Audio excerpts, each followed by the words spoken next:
Hello!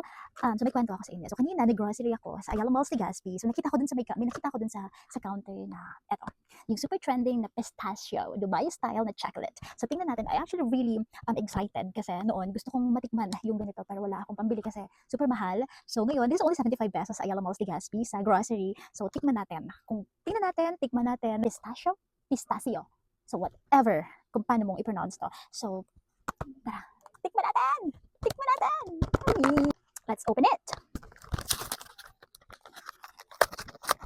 Sana parehas yung nakikita natin sa online.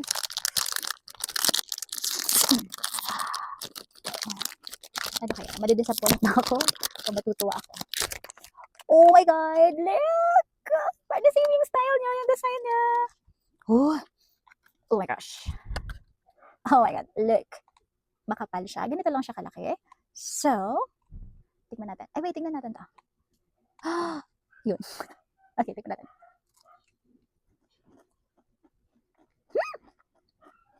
I cannot ubos it. So, alright. Ayun. Hindi ko siya naubos.